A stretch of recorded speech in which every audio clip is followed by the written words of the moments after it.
죄를 지어서 죄인이 아니라 죄 때문에 고통받는 사람은 다 죄인이다.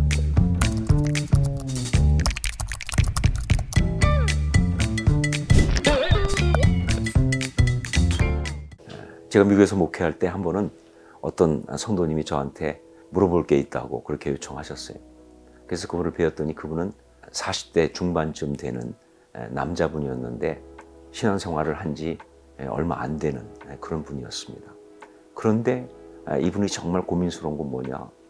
사람들이 자꾸 자기가 죄인이라고 그러는 거예요. 왜냐하면 특히 이분 같은 경우는 아버지가 굉장히 엄했던 분이었습니다. 이분은 나름 바르게 살려고 애를 쓰고 그렇게 수고한 분인데 죄인이란 말에 대해서 이분은 상당히 좀 민감할 수밖에 없었던 거예요. 그냥 뭐 우리 다 죄인이지 이러고 넘어갈 수가 없는 거죠. 그래서 이 부분을 넘지 않고는 자기가 정말 그 제대로 믿음을 가질 수 없겠다 하는 것 때문에 이것을 고민하다가 저한테 물으러 온 거예요. 제가 그때 너무 감사했어요. 왜냐하면 바로 그 문제가 제가 오랫동안 고민하던 저의 문제이기도 했거든요. 그래서 제가 그분에게 이야기하기 시작했습니다. 우선 아셔야 될 게 뭐냐? 이 죄인이라는 말 자체가 조금 세상하고 우리 신앙에서 다른 거하고 좀 다릅니다. 세상에서 죄인 그러면 다 어떻게 생각하느냐? 죄를 지은 사람이 죄인이에요.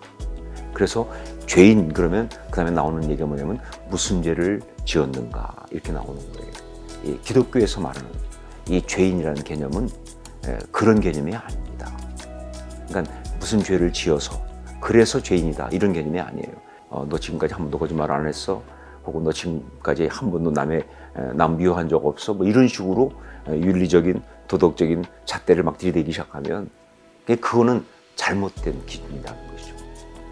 그러니까 기독교에서 말하는 복음에서 말하는 죄인은 죄 때문에 고통받는 자가 죄인이에요. 그러니까 죄를 지어서 죄인이 아니라 죄 때문에 고통받는 사람은 다 죄인이다. 내가 운전을 하고 있어요. 그런데 저쪽에서 차 하나가 중앙선을 넘어서 내 차를 받았어요. 교통사고가 났습니다. 누가 잘못했습니까? 당연히 저쪽이 잘못한 거예요. 나는 잘못한 게 없어요. 나는 내 차선을 잘 가고 있는데 그런데 저쪽에서 나를 받았으니까 그러니까 사고는 저 사람이 낸 거예요. 그 사고 때문에 병원에 입원하는 것은 누가 입원하느냐? 사고 낸 사람만 입원하는 거 아니잖아요. 나도 입원하잖아요. 하지만 나도 사고를 당하고 그 사고 때문에 병원에 입원해서 치료를 받아야 되는 교통사고를 낸 사람이나 당한 사람이나 똑같다 하는 것이죠. 성경에서 말하는 죄인은 이런 개념입니다. 그러니까 죄를 지었다 하는 개념이 아니라 죄 때문에 고통받는다. 그 중에 가장 일반적으로 말할 수 있는 그런 단어를 쓴다면 어떤 한계 이런 것이죠. 뭐 사람과의 관계 속에서도 되게 사랑하고 싶잖아요. 뭐 누가 사람들하고 잘 안 지내고 싶겠어요. 그런데 사람들 보면 그렇게 사랑하고 싶은데 자꾸 싸워, 미워해, 원하지 않게 갈등하고 또 상처받아. 이것도 결국 인간의 한계죠. 그 순간에 그래서 마음이 아프다면 그 사람 죄인인 거예요. 죄 때문에 고통받고 있으니까. 이 죄가 우리를 고통스럽게 한다는 것에 아주 마지막에 가장 중요한 것은 바로 죽음이죠. 누가 죽음을 피해갑니까? 다 죽을 수밖에 없잖아요. 결국 그 사망의 어떤 그런 그 한계 속에 잡혀있는 인생, 그게 바로 죄인이라는 것이죠.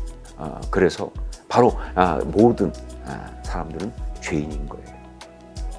바로 이 사실을 제대로 깨닫고 이 사실을 알 때 그때부터 복음의 역사가 시작되는 것이죠. 복음의 어떤 그런 은혜를 누리기 위해서 제일 먼저 필요한 것은 내가 도움이 필요하다고 하는 그러한 이 고백이 필요한 거예요. 물에 빠진 사람에게 가장 먼저 시작되는 이야기는 도와주세요 아닙니까? 그렇죠? 도와주세요가 없으면 그 사람을 건져줄 수가 없는 거예요. 그런 것처럼 정말 복음이 우리의 이 삶을 회복시키고 그리고 구원하시는 것이라고 한다면 그 가장 첫 출발은 바로 내가 지금 문제 가운데 있습니다. 나는 지금 한계 가운데 있습니다. 나는 지금 고통받고 있습니다. 라는 사실을 제대로 먼저 고백하는 게 중요하기 때문에 그래서 기독교인들은 제일 먼저 다 자기가 죄인이라고 고백할 수밖에 없고요. 그래야만 하는 겁니다.